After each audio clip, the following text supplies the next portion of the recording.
주진우 라이브 스페셜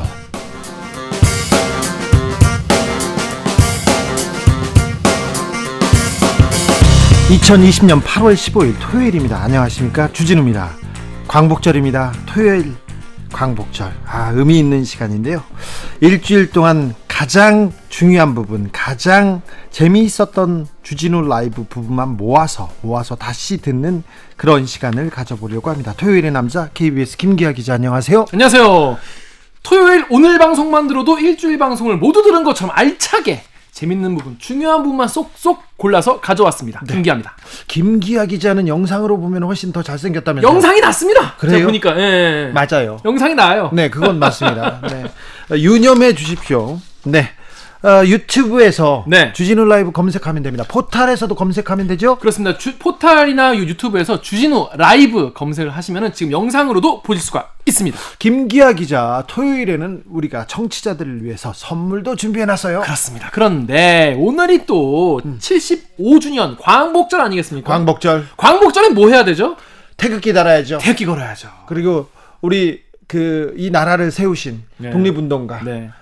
그리고 그 희생되신 분들을 위해서 마음에 새기고 맞습니다. 묵념하고 기도하고 그래야죠. 그런 시작이 이제 아침에 이제 태극기를 거는 건데요. 그래서 저희가 특별히 이 태극기를 집에 거시고 그걸 인증샷을 저희한테 보내주시면 선물을 추첨을 해서 보내드리도록 하겠습니다. 아직도 이런 거에? 아직도 KBS니까. 우리 어렸을 때 태극기 달고 이거 검사 받고 그랬는데. KBS니까. 그렇습니다. 그래가지고 또 그 사정이 있어 내가 지금 태극기를 걸 수 없는 상황이다. 뭐 집이 지금 그런 게 뭐 없다를 하시는 분들을 위해서 다른 것도 있어요. 네. 일주일 동안 방송됐던 주진우 라이브 어떤 부분은 재미있었다, 어떤 부분은 뭐 이런 게 좀 아쉬웠다, 이런 청취 후기를 남겨주셔도 선물을 드리도록 하겠습니다. 태극기 인증샷 또는 청취 후기 아니면 2개 다 보내주신 분들을 5분을 추첨을 해가지고 2만원 상당의 아이스크림 상품권을 보내드리겠습니다. 태극기 인증샷이 없으면요, 태극기를 생각하는 마음을 보내세요. 마음을? 네, 괜찮아요. 그렇습니다. 네, 나라 생각하는 마음 보내시면 됩니다. 어디로 보낼까요? 네, 카카오톡 플러스 친구를 가시면요, 거기 주진우 라이브 검색을 하시면은 요런 게 나와, 요런 게. 요런 게 요 분을 친구를 추가를 하신 다음에 괜찮아요. 여기다가 후기나 태극기 인증샷을 보내주시면 되겠습니다. 친구로 삼기 괜찮습니다. 괜찮습니다. 조폭한테 쫓길 경우, 채권 채무에 대해서 굉장히 고민할 경우, 힘들 경우 이쪽에 와서 상담하시면 괜찮습니다. 그래서 귀찮게 안 합니다, 우리는. 네. 네, 여러분이 메시지 주시면 저희가 거기에 대해서 선물을 드리도록 하겠습니다. 혹시 검사한테 소송당하거나, 네, 검사한테 괴롭힘 당한다 그러면은 단연간의 기술, 제가 100회 넘게 고소고발 너무 많이 당해가지고 제가 이 노하우가 있습니다. 어떤 삶을 살아오신 겁니까? 그래서 그 부분에 대한 그 조언 네. 아끼지 않겠습니다. 그럼 본격적으로 주진우 라이브 스페셜 명장면 다시 듣기 시작하겠습니다. 첫 번째, 어떤 명장면이죠? 네, 지금 이제 장마가 이제 그나마 조금 좀 진정세에 접어들었죠. 그러면서 또 이제 사람들이 이제 여름 휴가도 많이 떠나시는 분도 계시고, 그런데 코로나19의 확산세가 지금 줄지가 않고 조금씩 또 늘고 있어요. 더 폭발적입니다. 네, 지금 그리고 8월 15일, 걱정입니다. 네, 교회나 지금 이제 광화문에서도 집회하신다고. 네. 지금. 코로나 시대인데 조금 자제해 주셔야 되는데, 모이는 것 좀 조심하셔야 되는데, 어쨌거나 코로나 시대 우리가 어떻게 임해야 되고 어떻게 견뎌야 되는지 그런 얘기를 듣는 시간 가졌습니다. 맞습니다. 이재갑 한림대학교 강남성심병원 감염내과 교수님과 지난 화요일 인터뷰에서 얘기를 나눠봤죠. 사실상 주진우 라이브 주치의입니다, 이분은. 네, 사실상. 네, 아시죠? 아니 근데 보면은 영상 보시면 아시겠지만은 코로나 얘기만 한 게 아니에요. 네. 뭐 온갖 감염병에 대한 이야기를 다 같이 나눠봤는데, 일단 기본적으로 이재학 교수님이 지금 우리나라의 코로나19 좀 대응은 지금 방역당국 그리고 의료진 국민들이 합심해서 그래도 잘 버티고 있는 상황이긴 하다라고 중간평가를 해주셨어요. 네. 그리고는 백신이 답이 될 수 없으니까 우리는 생활 속에서 손 잘 씻고 거리두기 하고 마스크 잘 쓰고 이렇게 견뎌야 된다고 했습니다. 올해 해외여행 쉽지 않다고 합니다. 아니 근데 그 안 그래도 주진우 그 DJ가 이제 직접 물어본 것 중에 하나가 아니 우리 그러면 예전 같은 그 뭐 해외여행도 많이 가고 네. 우리끼리 오프라인 모임도 많이 즐겁게 하고 이런 과거로 돌아갈 수 없는 거냐 네. 라고 했더니 2, 3년간은 힘들다 이렇게 되게 비관적으로 말씀하셔서 저 너무 마음이 아팠어요. 최소 2, 3년 걸릴 거라고 합니다. 물론 의료진들 그리고 많은 그 과학자들이 사투를 벌이고 있으나 쉽지 않아 보입니다. 일상으로 돌아가는 게. 코로나 이전의 시대는 사실상 어렵다. 이 얘기를 해보고요. 그럼에도 불구하고 우리가 일상에서 즐거움 그리고 또 의미를 찾아야 됩니다. 맞습니다. 휴식, 휴가의 의미도 다른 식으로 찾고 예전처럼 비행기 타고 뭐 일본이나 동남아 가서 이렇게 나를 좀 나한테 휴식을 주고 선물을 준다. 그런 삶은 조금 쉽지 않습니다만 다른 차원의 휴식 가능하지 않겠습니까? 네, 그렇습니다. 자, 그래서 우리 이재학 교수님과 함께 코로나19 중간 점검 그리고 홍수 이후의 이 감염병 사태 그리고 이제 코로나 시대를 어떻게 살아가야 하는지에 대해서 더 자세한 이야기 궁금하신 분들 계시죠? 화요일에 방송됐던 훅 인터뷰 하이라이트 부분을 같이 듣고 오시겠습니다. 큐.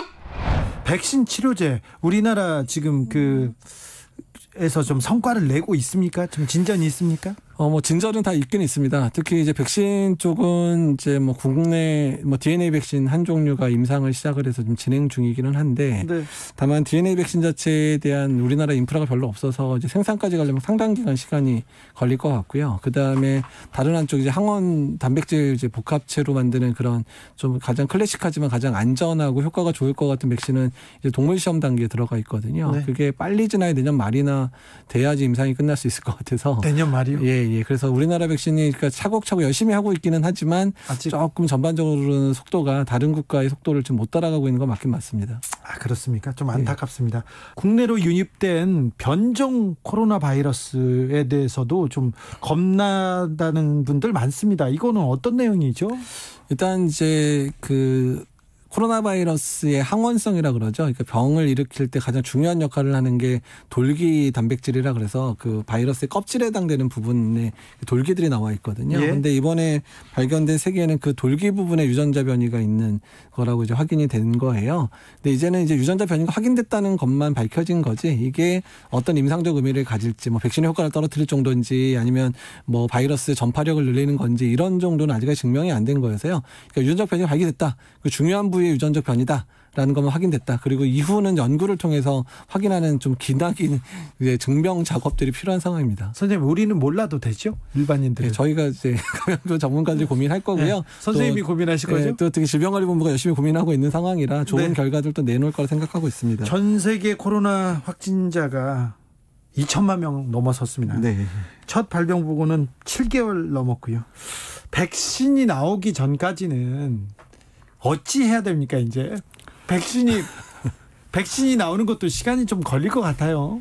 그러니까 이제 뭐 좀 빨리 진행하는 국가들이 있죠. 그러니까 미국이나 영국, 뭐 중국, 뭐 이런 데는 이제 백신 개발이 많이 좀 빨라지고 있거든요. 그래서 연구 그러니까 이제 출시 전 단계 3단계 연구가 빠르면 10월, 늦어도 12월에 대부분 이 3개 국가는 맞춰질 것 같기는 합니다. 아, 그래요? 예. 근데 이제 전 세계에 맞아야 되는 사람이 너무 많잖아요. 그러니까 적어도 뭐 70억 인구, 전 세계 70억 인구 중에 한 40억은 맞아야지 이 유행도 어느 정도 가라앉고 이럴 상황인데 40억 개를 만드는 시간도 엄청난 시간이 걸릴 거거든요. 또 그걸 만든다고 끝나는 게 접종도 해야 되기 때문에 그 세계의 많은 사람들이 예방접종의 혜택을 보려면 한 1년에서 2년 정도의 시간이 걸릴 거라 예상을 하고 있습니다.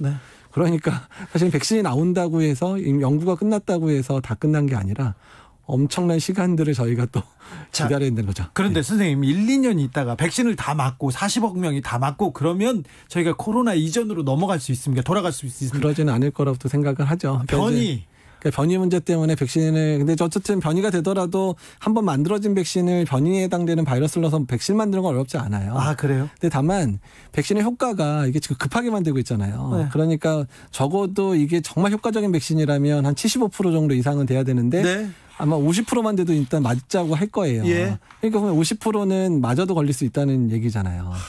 그러니까 지금의 방역 수준이라든지 우리가 사회적 거리두기를 한다든지 비대면 문화를 만들고 있는 부분들은 상당 기간 더 유지를 해야 될 수 있다는 얘기예요. 백신이 나오더라도. 그러니까 백신이 완벽한 해답은 되지 않을 거다라고. 그래서 저희도 저도 여러 번 얘기했고 그다음에 미국의 유명한 그 앤서니 파우치 미국 감염병 알레르기 센터 소장님도 그렇게 얘기를 하고 있잖아요. 네. 그래서 이제 일단은 백신이 나오면 한결 나아지긴 하겠지만 백신 나왔다고 해서 완전히 뭐 코로나 종식되거나 이런 상황이 되지는 않을 거다라고 생각하는 게 맞습니다. 마스크 안 끼는 날, 안 끼고 사는 날이 오긴 올까요?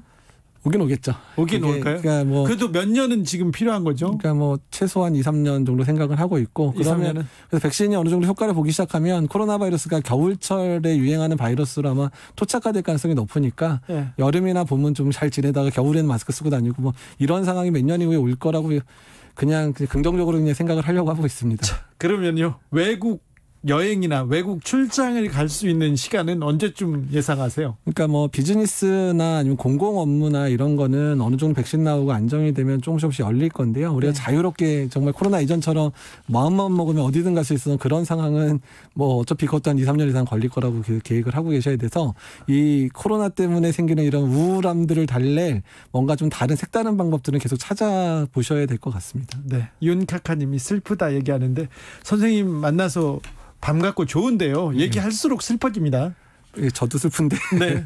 긍정적인 얘기 못 들어서 죄송합니다. 네. 이제 또 다른 얘기로 넘어가 볼까요? 연일 폭우 이어지면서 폭우, 장마 그러면 식중독, 수인성 전염병 걱정입니다. 그렇죠? 네, 예, 그렇죠. 이제 지금 사실 이제 이재민들 같은 경우에도 깨끗한 식사, 깨끗한 식수 같은 공급들 잘 제대로 돼야 되는 상황들 유지는 돼야 되고요. 이렇게 네.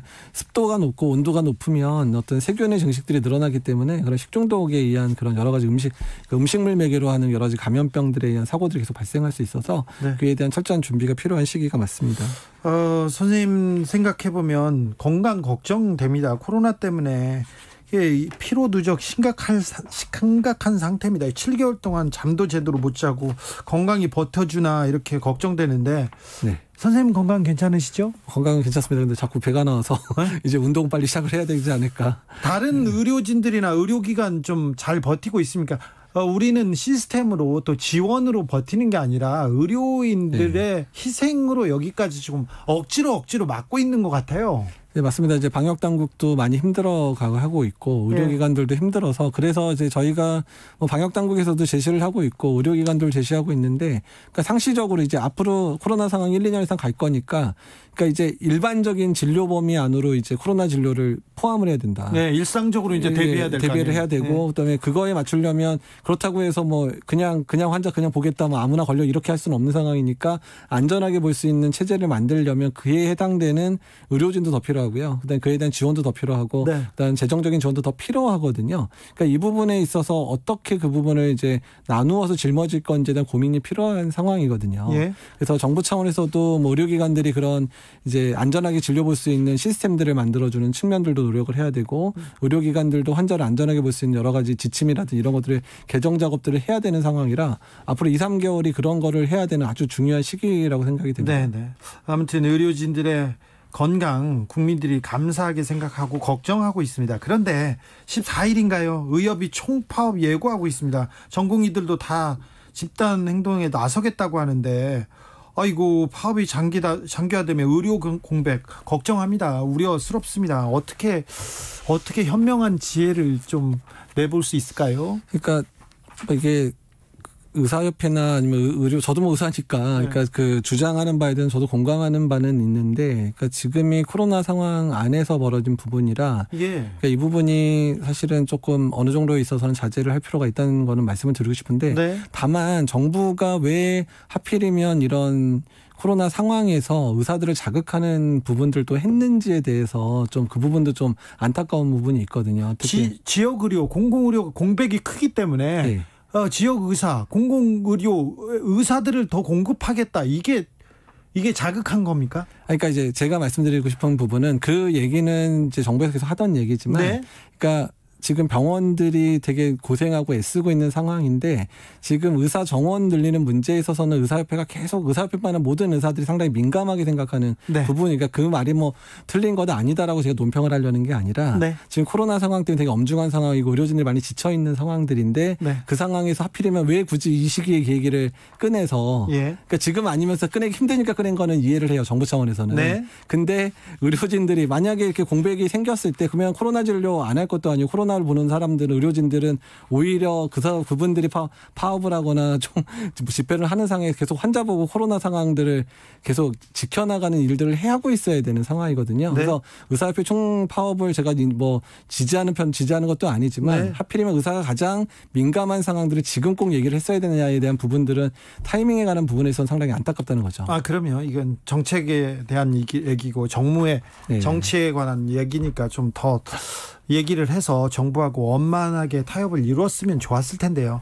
그런데 의료 총파업, 의협의 총파업이 현실화되면 코로나19 대비 그리고 일반 의료 차질 이 걱정됩니다. 일단 그렇게까지는 안 되게 하려고 노력은 해야죠. 당연히 네. 이제 병원을 지키는 사람들은 당연히 있을 거고요. 예. 그다음에 뭐 전공의 파업 때도 뭐 교수들이나 그런 이제 담당 이제 뭐 전문의들이 다 병원 남아가 당직 쓰고 이래서 이제 잘 하긴 했었는데. 아니 선생님은 평소에도 집에 못 들어가고 이렇게 파업하면 또 못 들어가는데 이건 걱정이에요. 일단 뭐 이제 파업과 관련돼 있는 부분들은 그러니까 좀 일면 그러니까 일단 이런 부분들은 좀 폭넓게 좀 얘기를 하고 확 터놓고 얘기했으면 좋겠는데 서로 그냥 불신만 쌓여서 가지고 얼굴 볼 생각도 안 하고 있으니 그분이 너무 안타깝습니다. 네네 뭐 대화로 좀 풀어 나가길 바랍니다. 국제적 공중보건 비상사태라고 세계보건기구에서 엄중하게 이렇게 밝혔습니다. 코로나는 장기화될 것이라는 전망인데요. 이렇게 코로나가 장기화되는 이 시대에 우리에게 가장 필요한 건 뭘까요? 지금 상황에서는 그러니까 지겨워지고 있잖아요. 예. 그리고 힘들고 지치고 사실 뭐 의료진만 지친 게 아니고 국민들도 지쳤어요. 미국이나 유럽에서 이제 파티 간다, 바캉스 간다, 그리고 다 떠나고 있습니다. 나는 모르겠다, 코로나. 그러니까 이제 그냥 아예 자포자기 하는 경우도 있지만 우리나라 국민들은 그래도 지금까지는 잘 고생하고 있지만 그래도 잘 지켜주시고 있었기 때문에 그러니까 장기화에 대한 그런 부분들을 어떻게 준비할 거니 개인적으로도 준비가 필요하다는 거예요. 심리적인 준비도 해야 되고 그다음에 내가 잘 살 수 있는 방법들도 찾아야 되는 부분이니까 장기적인 준비를 개인적으로도 정부 차원에서도 또한 의료기관들도 해야 된다는 거죠.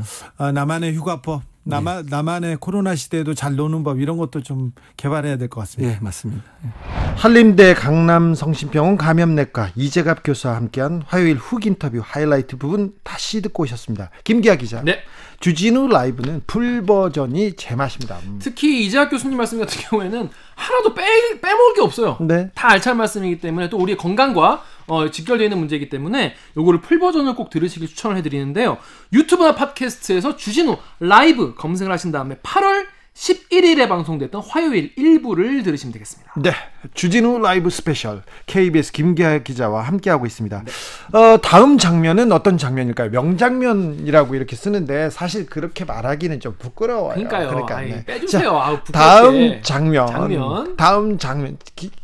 작가님 명장면이라고 하기 내가 어떻게 저희 둘 다 굉장히 겸손한 타입이기 때문에 이런 말 멘트가 쉽지 않아요. 사실 명장면은 맞는데 그러니까. 우리는 그러죠. 겸손하니까. 우리 겸손하고 수줍으니까. 다음 장면 뭐죠? 요즘에 가장 모였다만 하면 무슨 얘기하죠? 집, 부동산 얘기밖에 안 합니다. 네. 그러면서 마치 지금 뭐 집값이 엄청 뭐 오르고 뭐 사람들이 집 구하기가 힘든 게 마치 뭐 지금 문제다라고 생각하시는데 못 살겠다고 얘기하는데 근데 이 문제는 굉장히 오랫동안 누적되어 왔던 문제인 거죠. 그럼요. 20년 전에 이 얘기 똑같이 들었어요. 그렇습니다. 그런데 여러분 더 충격적인 게 뭐냐면 KBS의 이제 김비치라 기자라는 기자가 이제 취재를 해온 얘기인데 우리나라의 최연소 임대사업자, 그러니까 가장 어린 임대사업자, 내가 집이 너무 많아가지고 여기저기에 임대를 해주는 걸로 돈을 버는 임대사업자가 최연소 몇 살일까요? 맞춰보세요. 네. KBS 김비치라 기자의 취재 결과 2살이라고 합니다. 2살. 그 미성년자 중에서 임대사업을 하고 있는 사람이 229명이나 됩니다. 네. 이들이 보유한 주택수가 420채가 넘어요. 초등학생이 집 열 몇 채 가지고 있는 분도 있어요. 그렇습니다. 이런 분들이 많다. 부러워하면 안 됩니다. 부러워하면 안 돼. 근데 초등학생이 어떻게 이렇게 많은 집을 가지고 있었을까요? 자기가 학교 방과 후에 열심히 아르바이트 해가지고 비트코인에 넣어가지고 샀을 리는 없잖아요. 그건 말이 안 돼요. 네. 아버지가 주셨는데 아니면 할아버지가 주셨을 텐데 세금은 제대로 냈을까요? 그리고 또 다른 불법적인 요소는 없을까요? 있을 거예요. 네. 큰일이에요. 이 2살짜리가 임대사업자 등록을 하려면 굉장히 여러 가지 과정을 거쳐야 그렇죠. 되는데 일단 증여를 바로 받아야 되고 그리고 이거에 대해서 수익이 나야 되지 않습니까? 사업자를 등록을 하고 네. 그리고 2살짜리가 자기가 했다고 볼 수가 없지 않습니까? 이거를. 네. 그리고 거기서 이제 들어오는 임대 수익을 그럼 누가 가져겠습니까? 2살짜리가 플렉스 자기가 뭐 통장도 없을 텐데 이거를 할 수가 쉽지 않을 텐데 부모님의 수익으로 잡히면 이것도 세금을 내야 되는 부분이거든요. 임대 사업을 금지하는 법안이 지난 4일에 국회를 통과했습니다. 그래서 이제 미성년자 임대사업자는 사라지게 됐는데 여기에도 구멍이 있다고요. 이 포인트가 사실 이 김비치가 출연한 내용 중에 가장 좀 충격적이고 좀 재밌었던 부분인데요. 지금 여러분 아시다시피 지금 임대사업자 이제 금지를 했는데 그러면 진짜 그럼 금지가 되나?라고 김비치라 기자가 전화를 걸어봤다고 합니다. 국토부에. 그랬더니 공무원이 친절하게 뭐라고 답을 해줬는지 정말 스팀받는 열받는 그런 답변을 해줬는데요. 그 내용은 방송에서 그렇지, 확인을 하시면 되겠습니다. 너무 우리가 다 이렇게 하면 재미가 없으니까. 그러니까 그렇지. 네. 그래가지고 국토부에서 지금 이렇게 부동산 거래가 지금 굉장히 많고 이거에 대해서 막 집값이 올라가고 또 편법, 탈법이 많이 있으니까 이걸 대응하는 담당자를 좀 두자 네. 이런 얘기를 했는데 지금 알고 보니까 지금은 이걸 담당하는 담당자가 14명밖에 안 된다고 해요. 그러게요. 지금 사실은 부동산 편법, 탈법 그 탈법으로 새는 구멍, 새는 세금만 이렇게 걷어도 이렇게 편법, 탈법 이렇게 난무하지 않습니다. 그러니까 공무원들 좀 충원해서 이게 불법은 막아야죠. 그래야 이게 형평성. 뭐 집 때문에 집이 돈을 벌고 땅이 돈을 훨씬 더 벌어서 이 일하는 게 박탈감. 이 노동의 가치가 이렇게 천시되는 이 시대가 너무 뭐 슬프다 이런 사람들한테 이런 박탈감은 좀 덜어줘야 될 거 아닙니까? 네. 뭐 부동산에 대해서 다들 뭐 의견이 다 각자 다르시겠지만은 그래도 투기 세력들이 더 이상 과도한 투기로 이제 집값을 올리는 거는 막아야 된다는 대전제에는 다들 동의를 많이 하실 거예요. 그런 의미에서 이제 국토부에서 부동산 감독 기구를 만든다고 해요. 네. 왜냐하면 투기 세력이 너무 많으니까 이걸 14명에서 다 감독할 수가 없잖아요. 네. 그리고 충원을 하겠다고 하는데 이걸 또 국회의원들이 반대를 한다고 합니다. 그러게요. 뭐 그런 내용들. 김비치라 기자가 굉장히 좋은 취재를 했는데요. 저하고 또 인연이 또 깊습니다. 아, 그런가요? 이분이 방송을 진행했었어요. 다른 데에서. 예. 방송을 진행했는데 그때 이렇게 출연했던 고정 패널이 저하고 김어준이었어요. 그때 가가지고 이명박 정부 초기였는데요. 그때 힘들 때. 네, 힘들 때였는데, 네, 그래서 이명박 전 대통령 얘기를 해도 되냐 이렇게 했더니 마음껏 하시라고 해가지고 저하고 김어준하고 번갈아 가면서 계속 했던 그런 인연이 있습니다. 그런데 저랑도 깊은 인연이 있습니다. 아, 그래요? 네, 저 소개팅 시켜주기로 했습니다. 아, 네, 깊네요. 아주 깊으네. 그렇습니다. 네. 더 자세한 이야기 궁금하신 분들 계시죠? 수요일 훅 인터뷰 하이라이트 부분을 함께 듣고 오시겠습니다. 큐! 민간 임대주택에 관한 법 개정이 됐어요. 이 내용 어떤 내용을 담고 있죠? 그러니까 최근에 이제 부동산 대책들 굉장히 많이 나왔고 후속 입법도 쭉쭉 되고 있지 않습니까? 너무 많이 나와서 좀 잘 모르겠어요. 맞습니다. 이거 상세히 들여다보지 않으면 잘 모르는데 네. 지난 4일에 통과한 법안 중에 네. 임대사업자의 요건을 강화하는 신설 조항이 하나 있었는데 네. 눈에 확 들어오는 게 하나 있었어요. 지금까지 임대사업 하라고 굉장히 특혜를 줬다면서요? 그렇죠. 그런데 그것을 요건을 강화하는 여러 가지 뭐 세제 혜택들도 사실 축소해서 반발도 일고 있잖아요. 예. 근데 그중에 신설 조항 하나가 미성년자는 임대사업자로 등록할 수 없다라는 항목이 새로 생긴 거예요. 그러면 그 전에 미성년자 임대사업자가 많았습니까? 바꿔 얘기하면 지금까지는 미성년자를 전혀 제한하지 않았다라는 얘기가 될 수 있겠죠. 네, 그 사람들이 돈 벌어서 집을 샀을 리는 없고요.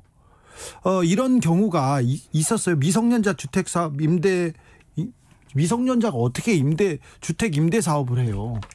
그러니까 사실 저도 이제 취재의 출발점이기도 한데요. 예? 지난 2018년에 국토부 국정감사장에서 2살배기가 임대사업을 하고 있다라는 얘기가 나왔습니다. 네. 근데 사실 그때까지만 해도 다주택자가 아닌 이상 주택 임대 사업 누가 관심 갖고 이 제도 들여다봤습니까? 그렇죠. 뭔가 법의 맹점은 있다. 그러나 관심을 받지 못하고 사라졌는데 그렇다면 전국에 정말로 임대사업 등록을 한 미성년자 얼마나 될까 제가 알아보다 보니까 네. 이제 이용우 의원실과 함께 그 현황들을 분석하고 좀 훑어보게 됐습니다. 알아봤더니 결과를 말씀드릴까요? 네. 일단 앞서 말씀드린 것처럼 전국에 최연소 임대사업자 2살배기였습니다. 네. 이 친구는 태어나자마자 지난해 12월에 등록을 해서 올해 2살이 됐고요. 예. 등록할 땐 1살이었죠. 1살 때. 예. 태어난 해를 넘기기 전에 집 한 채를 가지고 사업자 등록을 했고 지금도 하고 있습니까? 그렇습니다. 2018년, 19년, 20년에도 신규로 등록된 최연소 임대사업자는 모두 2살이었습니다. 아, 그래요. 2살 배기 임대사업자가 한 명이 아니라 또 있었어요? 그렇죠. 2018년에 된 친구는 이제 4살이 됐죠. 예. 신규로 계속해서 2살짜리가 최연소 신규 등록자가 됐다는 겁니다. 네. 그리고 전국적으로 이제 현황을 입수해서 분석을 해봤는데 전국에 229명의 임대사업자 미성년자가 있습니다. 예. 이 친구들은 412채를 굴리면서 임대사업을 하고 있었습니다. 총액으로 보면요. 네. 이거 편법 증여로 지금 그 미성년자들한테 집을 이렇게 넘겨준 거 아닙니까? 탈세도 좀 의혹이 들고요. 맞습니다. 두 가지 다 생각할 수 있습니다. 일단 넘길 때 증여액을 제대로 신고했느냐. 주택 증여 과정 자체에서 벌써 증여액 제대로 신고하지 않았다면 첫 번째로 탈법이 되고요. 예. 두 번째로는 자녀의 이름으로 집을 넘기고 자녀 통장으로 꼬박꼬박 받은 임대료 부모가 가져가면 그것도 역시 탈루에 해당하는 과정이죠. 예. 그리고 상속세를 제대로 냈을 리도 없고요. 그렇습니다. 그러니까 이게 어떤 분들은 댓글에 그런 거 달아놓으셨더라고요. 아니, 내 부모가 집 주는 거 그리고 집 줘서 등록하는 거 뭐가 문제냐라고 얘기하실 수 있는데 김영민 님도 이런 질문했습니다. 정당한 세금 내고 증여했고 재산세 종부세 내고 있다면 뭐가 문제예요? 공산국가도 아니고 미국에서는 걔도 상속받던데. 네. 2살짜리가 예. 종부세, 재산세, 소득세 계속해서 내고 관리할 수 있는 능력이 있는지 그것부터 생각해 보셔야죠. 그렇죠.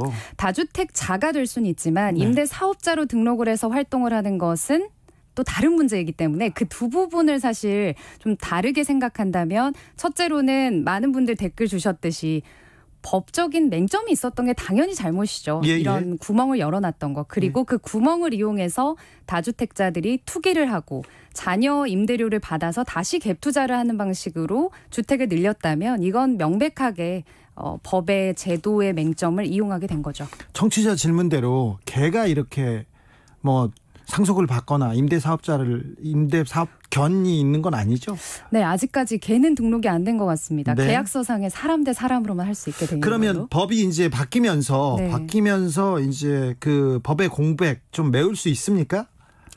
법의 공백 이제 완전히 차단이 되긴 했습니다. 그런데 이것도 하나 굉장히 취재하면서 재밌었던 게 지금 언론에는 이제는 등록이 제한된다라고 했는데 미성년자 이제 임대사업 못 한다면서요? 제가 미성년자 등록할 수 있는지 국토부에 전화해서 물어봤더니 친절하게 알려주더라고요. 뭐라고요? 12월 10일부터 시행이 되기 때문에 지금은 가능합니다. 그러면 지금 그 공무원의 얘기라면 지금이라도 빨리 하라는 얘기 아니에요? 그래서 실제 부동산 커뮤니티들에 가면은 지금이라도 할 수 있다. 일단 무조건 자녀 이름으로 증여한 다음에 다주택 신고를 하게 되면 무조건 이득이다라는 글들이 실제 올라오고 있습니다. 법이 못 따라가는군요. 엉겅퀴님이 법이 얼마나 허술하면 이런 일이. 송하네님은 누가 구멍을 만들고 누가 눈 감아줬나 이렇게 얘기하는데 제가 보기에는 그러면 이 공무원들 좀 책임을 물어야 될 것 같아요. 국토부에 전화를 해봤습니다. 혹시 이 법 만들 때 미성년자들을 허용시킨 사업자로도 할 수 있는 혹시 특별한 사유가 있었는지 아니면 다른 법의 형평성 때문에 혹시 어쩔 수 없었는데 제가 모르는 건가요? 라고 여쭤봤더니 설마 2살짜리가 임대사업자로 등록을 할까라는 생각 때문에 입법을 할 당시에 고려를 안 할 수밖에 없었습니다라는 굉장히 안이한 답변을 들을 수가 있었어요. 설마 그럴까 해서 그냥 풀어놨습니다. 이렇게밖에 안 들리는데요. 이거 좀 너무 무책임하네요. 그렇죠. 주무부처 입장인데 사실 저희가 생각할 때는 정부가 입법할 때는 어느 정도 예상되는 우려점들을 좀 미리 다 면밀하게 보고했을 거라고 생각하는데 아예 예상하지 않았고 이제서야 막아보자라는 입장입니다. 미성년자들이 임대 사업을 했어요. 지금까지 많은 그 수익을 얻었는데 네. 그 자금 출처 보고 흐름을 좀 따져보면 탈세했거나 그다음에 좀 법을 어겼거나 이거 징벌적 과세할 수 있지 않을까요?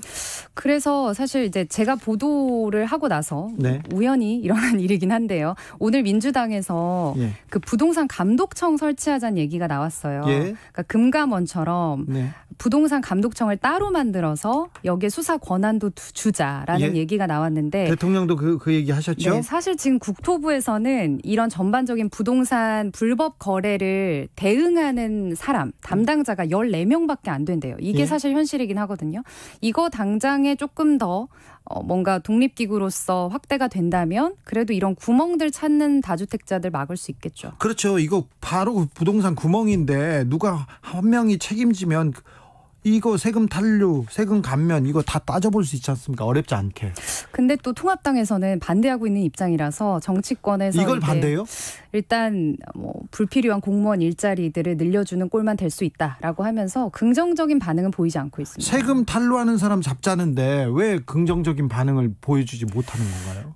앞으로 좀 논의가 어떻게 되나 지켜봐야겠죠. 정유정 님이 네. 공무원들이 문제인가요? 아니면 법 만드는 국회의원님 문제인가요? 김비치라 기자 어떻게 생각하세요?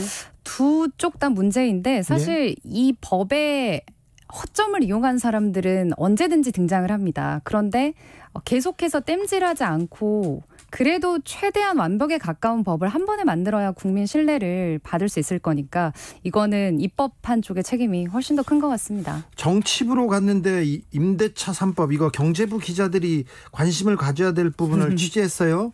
그 앞으로 부동산 정책 중에 정치권에서 어떤 부분을 보완해야 된다고 보십니까? 그 입법적으로는 지금 너무나 많은 보완책들이 오히려 너무 많이 나오고 있어서 필요한 부분들이 많은 것 같아요. 예. 국회에서 보니까 부동산이 이슈가 되니까 하루에도 뭐다 하고 수많은 의원들이 나 부동산 정책 관련 법 내겠다 경쟁적으로 내는데 내고 있어요. 근데 과연 이거에 대한 진정성의 문제 그리고 그다음에 이 법안이 통과됐을 때 또 다른 보완책들이 계속 나오면서 국민들 신뢰를 좀 어긴 것 같아서 저는 입법 발의 개수를 줄이시고 그 시간에 진짜 지금 구멍들이 무엇인지만 제대로 파악을 해도 국민들에게 신뢰를 좀 얻을 수 있을 것 같아요. 네. 그러면 그 부동산 정책을 하는 책임자들 있지 않습니까? 그 공무원들이 조금 부족하다 하는 부분이 보입니까? 사실 그 최근에 경실련에서 나온 거 보니까 국회의원 한 사람당 평균 부동산 가치가 13억 5천이래요. 네. 우리나라 국민 평균의 4.5배. 네.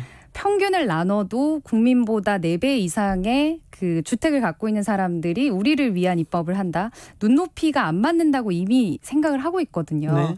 그러니까 그 최근에 이제 문제가 좀 되고 있지만 최소한 이 부동산 입법과 관련된 상임위에는 다주택자라거나 아니면 부동산 투기를 한 것으로 의심되는 의원들 다 빼는 방안부터 해야 좀 실질적으로 공감대 형성되지 않을까요?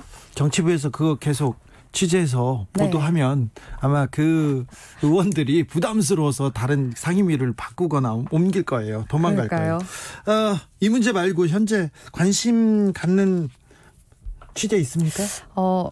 미리 공개할 수준은 아니지만 사실 국회의원들이 피감기관들하고 굉장히 많은 관계를 맺고 있는데 보이지 않는 곳에서 피감기관들을 이용한 비윤리적인 행위 같은 것들을 좀 하는 게 있거든요. 그런 것들 감시해서 보도할 수 있도록 하겠습니다. KBS 김비치라 기자와 함께한 수요일 훅 인터뷰 하이라이트 부분 다시 듣고 오셨습니다. 방송 풀 버전은 어디? 네, 유튜브나 팟캐스트에서 주진우 라이브 검색을 하신 다음에 8월 12일 수요일 1부를 들으시면 되겠습니다. 주진우 라이브 스페셜 영상으로도 만나보실 수 있습니다. 유튜브에서 그리고 포털에서 주진우 라이브 검색하시면 됩니다. 김기아 기자, 마지막 장면은 뭐?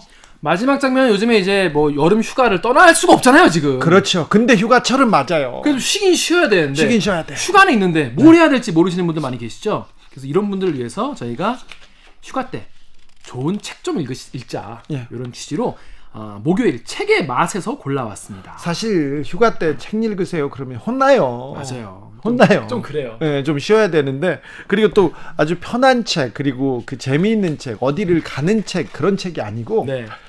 다른 책 하면 좀 무거울 수도 있으나 이 책은요 장마철의 맞춤형입니다. 왜 그러냐면 장마철에 비가 계속 오지 않습니까? 그런데 후덥지근해요. 잠은 잘 못 자. 비가 조금 그치지 않습니까? 또 후덥지근해. 너무 습해. 그래서 잠 못 자지 않습니까? 네. 이 책 한번 읽어봐. 그러면요.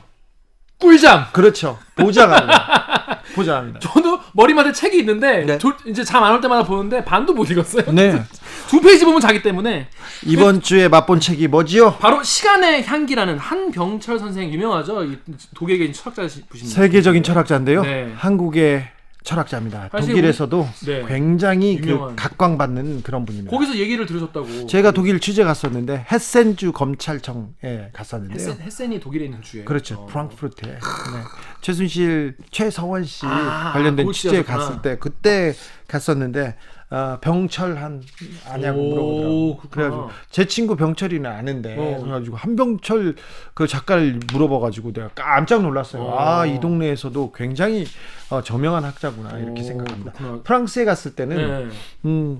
박찬욱 감독, 듀노 찬욱박, 네, 듀노 박찬욱 올드보이. 감독하고 그 봉준호 감독을 영화를 얘기하는 게 그쪽 지식인들, 그쪽 문화인들 사이에 굉장히 힙한 거구나. 그렇죠. 유행인 적이 있었어요. 그런데 독일 지식인 사회에서 한병철 굉장히 각광받고 있습니다. 그래서 이제 출연자이신 정선태 교수님이 뭐라고 하셨냐면은 이 책 시간의 향기라는 책에 대해서 얇지만 강력하다 이렇게 얘기를 하셨어요. 네.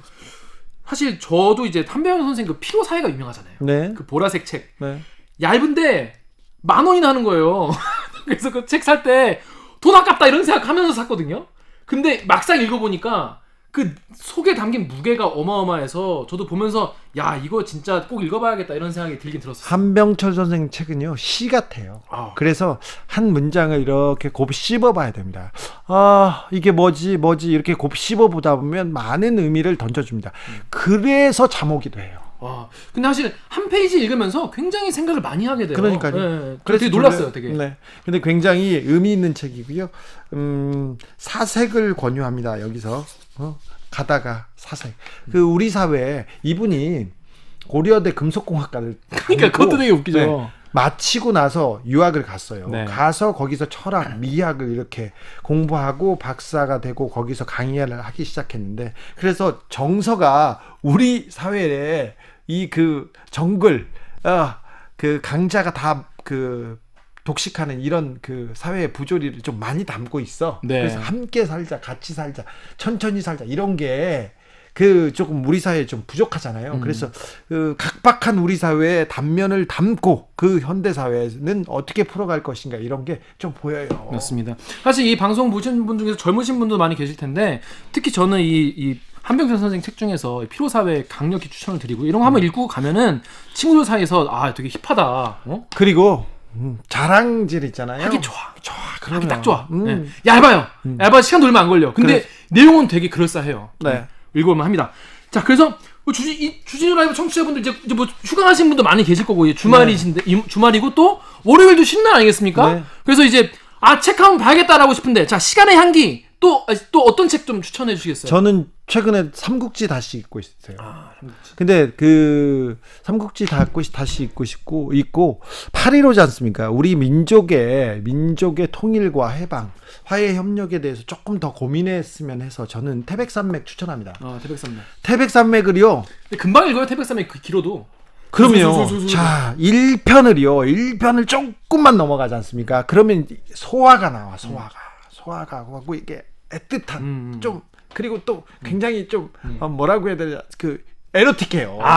요걸 넘어가기 시작하면 염상구가 나옵니다. 그렇습니다. 그리고는 우리 세계관, 우리 민족은 어디에서 왔고 어디로 가야 되는가. 결국 한 민족은 한 형제고 같이 가야 된다는 그런 생각도 좀 해서 저는 태백산맥 권합니다. 제 인생에 가장 큰 영향을 미친 책이기도 하고요. 일단 권합니다. 저는 삼국지 지금 다시 읽기 시작해요.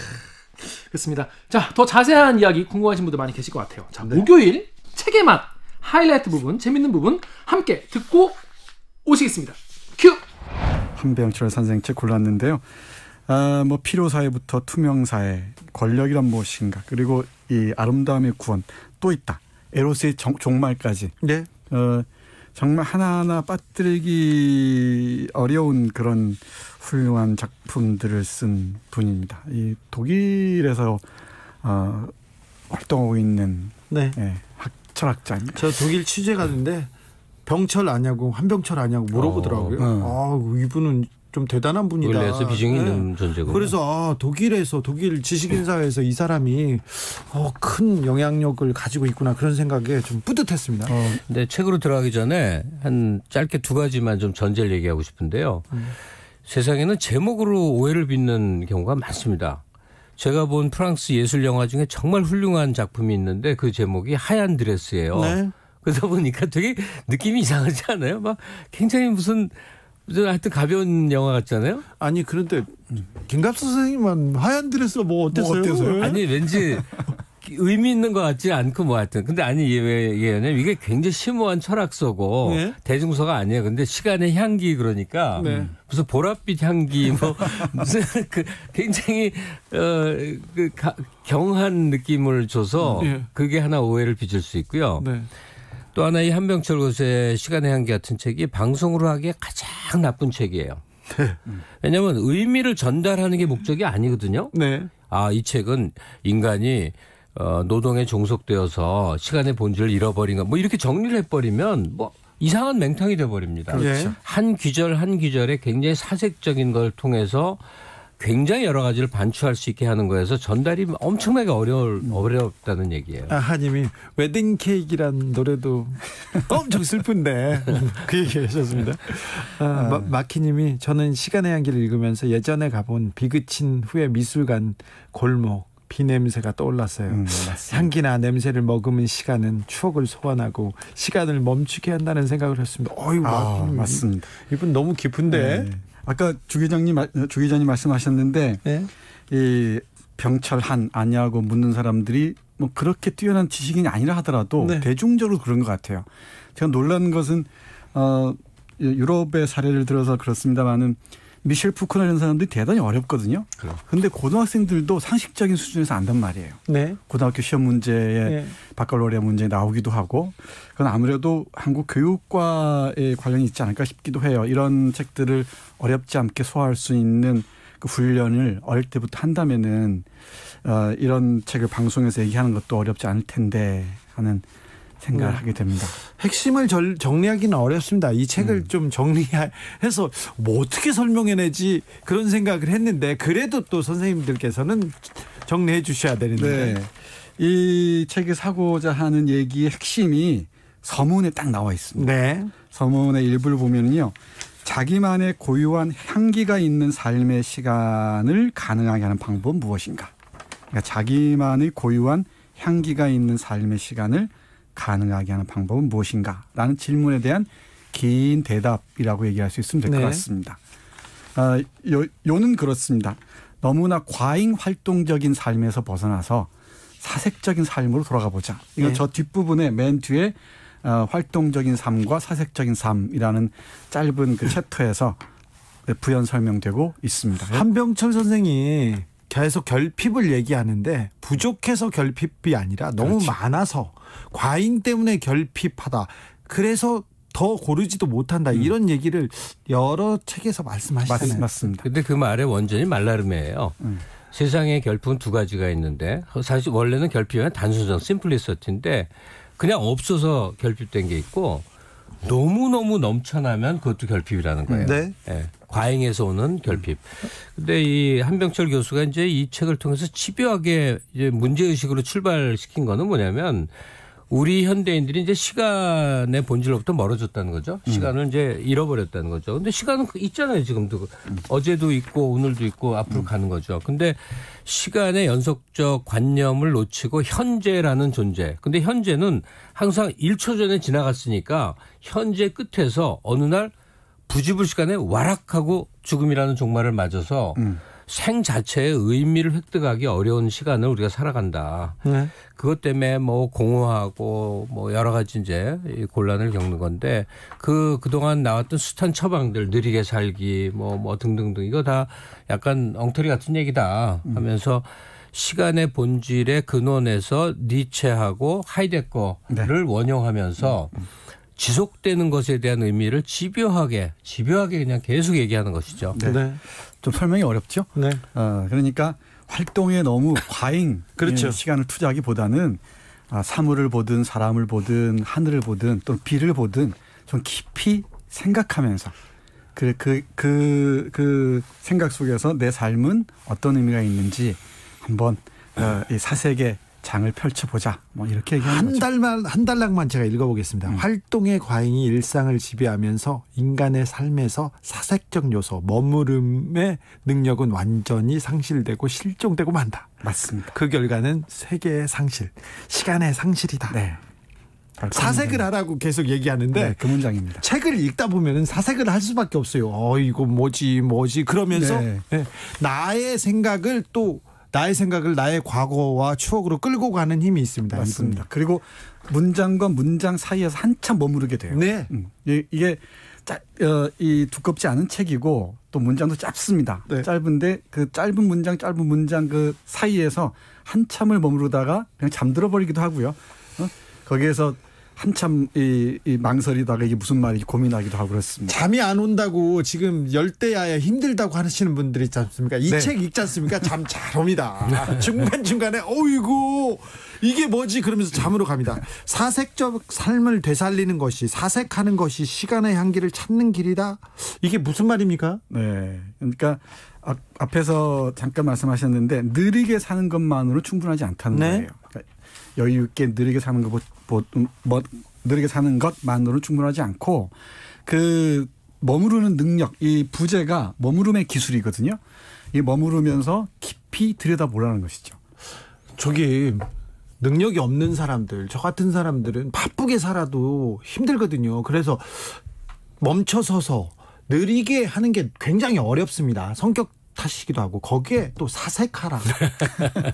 이건 좀 힘듭니다. 택배 기사님들도 좀 힘들 때요. 이런 부분 어떻게 하죠? 그게 이제 제가 방법을 하는 건 아니고 한 교수 같은 경우는 이제 독일 내지 유럽의 토양에서 거대한 문명을 일군 다음의 문제, 현대인들이 의미를 잃어버린 삶에 대한 얘기를 하고 있어요. 근데 우리 한국인들은 미친 듯이 바쁘게 일하고 경쟁하고 해서 이제 어느 정도의 성취를 이뤄서 그 거센 힘든 노동의 의미를 지금 만끽하는 그런 상태거든요. 그래서 이 약간 편차가 있습니다. 한 교수가 속해 있는 독일의 토양과 한국의 토양은. 근데 여기서 어떤 다른 생각이 있든 간에 저는 이 책에서 아주 매혹을 느낀 부분이 시간이 이제 연속적으로 쭉 흘러갈 때 그 귀결점이 어디냐면 죽음이에요. 근데 죽음에 대해서 굉장히 많은 성찰을 해놨어요. 맞습니다. 그러니까 두 가지인데 하나는 죽음이 자유를 준다는 거 하나. 또 죽음이 삶의 완성이라는 것 하나. 그걸 그냥 많은 설명을 하기는 어려운데 이건 뭐 책 안으로 들어가는 수밖에 없으니까 그게 항상 죽음을 생각하라라는 라틴어 경구가 있죠. 네. 그리고 우리나라 대중 가요로도 유명한 아모르 파티 있잖아요. 운명을 사랑하라는 거. 그 트로트 노래가 돼갖고 아주 희한한데 이 안에도 아모르 파티에 대한 이제 얘기가 쭉 나오죠. 그래서 그 죽음 앞에 유한함 이건 그 하이데거의 입장이겠죠. 그러니까 우리 삶이 언젠가는 죽음을 향해서 가는데 그게 그냥 무의미한 툭 끊어짐이 아니라 자기 삶의 이제 완성의 단계로 가는 과정이라는 생각을 소위 사색하고 정관하고 이런 건 자기 존재를 의미 있게 만드는 일인 것 같아요. 네, 내가 똑바로 살고 있나, 제대로 가고 있나. 중간중간 멈춰서 사색하고 뒤돌아보라 이런 생각일 수도 있고요. 그런 것도 있고요. 하나의 그 사소한 느낌, 인상도 그 시간의 두께를 갖고 있다는 거죠. 네. 그래서 이 책에서는 그 마르셀 프루스트의 잃어버린 시간을 찾아서를 각별하게 인용해요. 네. 이 보리수 꽃잎차에 담근 그 마들렌 과자를 먹으면서 마르셀이라는 화자가 쭉 기억을 펼쳐 보이잖아요. 네. 그래서 잃어버린 시간을 찾으려는 이 프루스트의 시도라는 게 결국은 시간에서 벗어나 있는 기억에서 이 사라져버린 우리의 삶을 찾아가는 과정이라는 거죠. 마르셀 프루스트의 잃어버린 시간을 찾아서 이 책도 권합니다. 졸린 분들 있지 않습니까? 시간을 찾다가 잠에 빠져들게 있습니다. 이 시간을 찾아가는 길이 잠 아닐까 이런 생각을 해보기도 했는데요. 넘어가 보겠습니다. 제가 무식한 소리를 했나 보다. 그러니까 오늘 얘기 반복되는 게 시간 속에서 자기 의미를 찾으려는 게 사색점삼일 거 아니에요. 예. 그거를 라틴어로 한 단어로 집약한 표현이 있죠. 이 책 안에 나오는. 네. 비타 콘템플라티바. 네. 외기가 어렵다. 네. 근데 이런 멋진 단어는 연애 편지 사용할 수 있는 이제 단어인데. 네. 두 개가 대비되죠. 빅타 악티바 활동적인 삶과 비타 콘템플라티바 사색적인 삶을 되살려야 한다 이거죠. 지금 이 시대에 더 그렇겠죠. 그렇죠. 우리는 악티바 그러니까 너무나 활동적인 삶을 살도록 강요받았고 그래야만 사는 의미가 있다고 그렇죠. 생각을 하죠. 열심히 살아야 된다. 안 되면 되게 하라. 무조건 해야 된다. 노력하고 또 노력하라. 이런 얘기 이런 삶에서 아무것도 안 하면 그 죄악이라고 느끼고. 그렇죠. 네. 아침에 일찍 일어나야 된다. 그래야 벌레를 잡는다. 맨날 그 얘기 했잖아요. 아니 그 한병철 교수 이 책 이전에 제가 아주 어렸을 때 읽다가 충격을 받은 게 버틀런트 러셀의 책에 이런 거 나옵니다. 인간은 일하려고 태어난 게 아니다. 인간은 그냥 생물체로 태어나서 먹고 자기쾌락을 추구하다가 때 되면 죽는 거다. 그러니까 하루에 2시간 이상 의미 있는 활동을 하는 건 죄악이다. 이게 러셀의 책에 있더라고. 내가 어릴 때 그 책을 읽고 아주 충격을 받은 적이 그래서 있어요. 존경받습니다. 러셀 게으름에 대한 찬양이라는 짤막한 에세이에서 언급하는 얘기죠. 네, 뭐 그런 얘기는 종종 했습니다. 폴 라파르라는 사람도 게으름을 찬양했었죠. 네. 노동에 예속돼서 노동이 우리 삶을 규정해버리는 순간 우리는 숨을 쉴 수 없다고 얘기를 하죠. 오늘 일을 내일 하라. 왜 굳이? 그러니까 지금 생계가 어렵고 죽어라고 투잡, 쓰리잡 뛰어야 되는 사람들에게 이제 이 얘기를 하면 저항감이 생길 텐데 그런 의미가 아니에요. 네. 나의 생존을 위해서 투잡을 뛰고 바쁘게 일하고 경쟁하고 다 좋다 이거예요.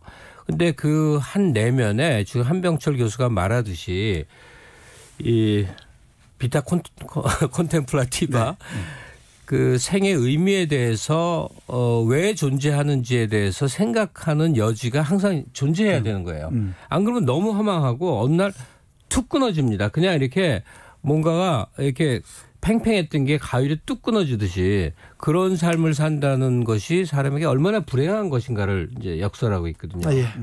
해바라기 그리고 초급 탈출님이 일을 안 하면 불안해요. 이런 분들 있습니다. 많습니다. 네, 그렇죠. 일을 해도 불안하잖아요. 네. 근데 일을 못 하면 또 불안할 수도 있습니다. 이 책 네. 장마철에 그리고 한병철 선생이 한국에서 교육을 받고 가신 분이잖아요. 맞습니다. 네. 금속공학과 출신이세요. 네. 그런데 도피하듯 도망가듯 독일로 가서 이 혼자서 사색하다 이분 적응 잘 못하셨을 거예요. 여기서 이 우리 사회하고 잘 적응하지 못하다가 독일에 가서 학문적으로 꽃을 피운 분이기 때문에 이 저변에 우리 사회를 좀 통찰하는 그런 직관이 좀 있습니다. 맞습니다. 금속공학을 전공했지만은 독일에 건너가서는 철학, 독일 문학, 동문학을 공부하셨어요. 그리고 신학까지 공부를 했죠. 그러니까 그렇게 공부한 결과 지금 예술대학에서 교수하고 이러면서 이런 결과물들 내놓는 거잖아요. 네. 긴 호흡으로. 근데 한국의 이 지적 풍토에서는 이런 긴 호흡의 작업이 거의 불가능하다는 것, 이게 대단히 안타깝습니다. 이런 책들이 청소년들에게도 많이 읽히고 또 많은 사람들에게 가까이 다가갈 수 있을 때 우리의 그 사색의 토양도 풍요로워질 것 같은데 아직은 요원해 보여요. 시간의 향기가 아마 수능에 나오면요. 네. 그러면 다 읽겠지. 그러면 그다음부터는 한병철 선생 책을 다 읽게 됩니다. 제가 그 말씀 드리려고 했습니다. 이 책에 이제 기억해둘 귀절이 거의 다 모든 페이지에 나오는데 저한테 팍 꽂힌 귀절 하나 얘기할게요. 강렬한 시간이 어떤 시간이냐. 이미 일어난 것들에 아직 일어나지 않음의 상태입니다. 네. 이미 일어난 것들에 아직 일어나지 않음의 상태. 이 독일어 번역인데. 네. 그 부분을 좀 되새기면서요. 이번 주 책의 맛 정리하겠습니다. 정선태 국민대 교수, 김갑수 평론가의 책의 맛 하이라이트 부분 다시 듣고 오셨습니다. 정선태 교수님하고 네. 김갑수 평론가의 평입니다. 네. 많은 책 코너가 있는데 TV나 라디오에 주진우 라이브의 책 코너, 책의 맛이 단연 최고의 퀄리티를 자랑한다. 왜요? 왜? 이유가 있을 거 아니에요? 본인들이 나와서 그런 거 아니고요. 굉장히 잘 만들어져 있는 작품이라고 말씀하십니다. 그렇구나. 그리고 출판계에서도 네. 책의 맛 굉장히 각광받고 있습니다. 그래서 저희 뒷광고 받는 거 아닙니까? 뒷광고? 아니에요. 이거 조심해야 됩니다, 진짜. 자, 오프라인 시대가 열리면 코로나 시대가 끝나고 나지 않습니까? 출판계 우리 책의 맛 코너가 종횡무진 누빌 거예요. 그렇습니다. 그런 거는 좀 앞을 보는 사람들은 다 보고 있어요. 보고. 그러면 출판계에서 저희들에 대한 뜨거워요. 그렇습니다. 네. 그렇게 알고 있겠습니다. 왜 자랑질을 여기서 했는지는 잘 모르겠습니다. 방송 풀버전 보시면 알 수 있다는 걸 강조하려고 했습니다. 바로 그 풀버전을 보시려면 어떻게 해야 되느냐? 유튜브나 팟캐스트에서 8월 13일 목요일 2부를 들으시면 되겠습니다. 그런가요? 유튜브 보시면 인터뷰 클립만 따로 있으니까 네. 그거만 보셔도 되는데 뭐 풀버전 다 보시는 게 이래저래 다 좋습니다. 장거리 운전 네. 할 일 없을 때 주진우 라이브 켜놓고 있으면 괜찮습니다. 저절로 똑똑해집니다. 네. 네. 다른 데하고는 다른 관점으로, 네. 우리 관점으로, 네. 뉴스를, 우리 관점으로, 맞아요. 뉴스를 정확하게 잘 보내줍니다. 다른 거 뉴스의 홍수예요. 뉴스 많이 볼 필요 없어요. 뉴스 많이 보잖아요. 머리만 아파요. 맞아요. 좋은 뉴스 없어요. 그리고 정리가 안 복잡한 됩니다. 뉴스, 그리고 싸우는 뉴스만 많이 나옵니다. 그러니까 이럴 때는요. 다른 거 듣지 말고 꺼버리고 주진우 라이브만 들으면 된다는 진짜로? 그런 말을 제가 어디서 들었다고. 제가 하면 들으셨다고? 우리 겸손하게 명장면 명 빼고 그러니까 장면으로 그렇게 가려고 합니다. 자, 김기아 기자, 네. 오늘 주진우 라이브 스페셜 어떠셨어요? 네, 이번 특히 이제 연휴 기간에 이제 뭐 들게 되시는 분이 많이 계실 텐데 그런 분들 위해서 되게 알찬 소식이 많이 있지 않나 뭐 그런 생각이 들었습니다. 친구들한테 전해주세요. 네. 괜찮습니다. 알겠습니다. 버스 기사님들 괜찮습니다. 많이 들어주십시오. 네, 택시 기사님들 감사합니다. 네, 그런 이 많은 청취자분들을 위해서 저희가 또 선물을 준비를 했는데요. 좀 줘. 네, 카카오톡 플러스 친구에서 주진우 라이브 검색을 하시면 바로 누가 나온다? 요게 나온다. 괜찮다니까요. 괜찮다. 요거 친구 신청하신 다음에 광복절이니까 네. 태극기를 거시고 사진 찍어가지고 올려주시거나 네. 청취 후기를 보내주시거나 네. 아니면 둘 다 보내주시거나 네. 하면 저희가 5분을 이렇게 추첨을 해가지고 2만 원 상당의 아이스크림 상품권을 시원하게 드리겠습니다. 조폭한테 쫓기십니까? 검사한테 쫓기세요? 경찰관이 잡으러 오십니까? 그러면 한번 상담해 보세요. 이건 법률사무소도 아니고 뭐 네. 하는 거예요? 네.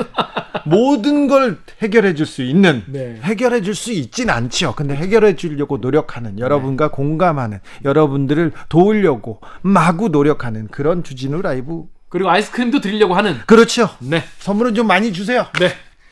자, 김기아 기자 오늘 수고 많으셨어요. 고생하셨습니다. 주진우 라이브 스페셜 마치겠습니다. 저는 다음 주 월요일 오후에 5시 5분에 돌아오겠습니다. 감사합니다.